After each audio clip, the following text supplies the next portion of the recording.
look at each other and look out from time to time. We got a couple more. Okay. These guys are probably going to this side.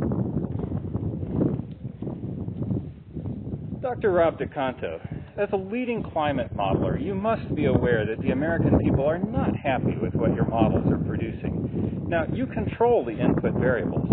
Can't you make a model that will make Americans happy? Yeah, we can make the models do just about anything we want. The problem is that when we run the models so that they do what they will, based on natural input variables, they show some things that we don't like, and that is continued warming into the future. So if you put natural variables in, you get natural disaster ahead?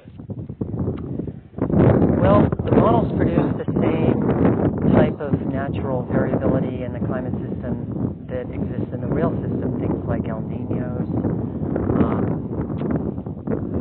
The very high resolution models can even produce hurricanes and big mid-latitude winter storms and that kind of thing. And those can be disastrous for people. So I think what you're referring to is the ongoing warming that we're expecting in the future because of the increase in greenhouse gases in the atmosphere. Indeed.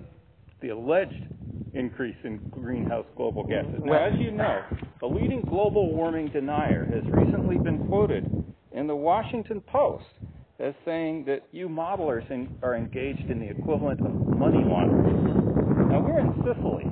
Are you here money laundering? Well, I'm not, but my ancestry is from Sicily, and so you're asking a fairly realistic question. In fact, my family come from only about 30 kilometers from here. But to go back to the main issue as to whether or not we're manipulating any data or we're doing anything intentional, we're certainly not. The models are based on our current best understanding of the physics and the chemistry of the climate system. And even though they are flawed, they're imperfect. Many different models being produced by different modeling groups, some being very simple, some being very sophisticated, are really all going in the same direction, and that is pointing to ongoing warming with the increase in fossil fuel induced greenhouse gases in the atmosphere. I see. Would you go so far as to call your models conservative? Well, that's, having been involved with the geologists that have been working on trying to reconstruct what the climate system has done in the past, has taught me is that if anything, we have a hard time making the models produce the dramatic range of climate variability that the geologists see in the records. So these geologists that are just right now inside this building discussing the range of behavior that the Antarctic ice sheet has exhibited over in this case, the last 20 million years, is beyond what our models are capable of doing. And these are the same models that we're trying to predict the future with. So in terms of the geological record of the Earth's climate system, I would say the models are conservative.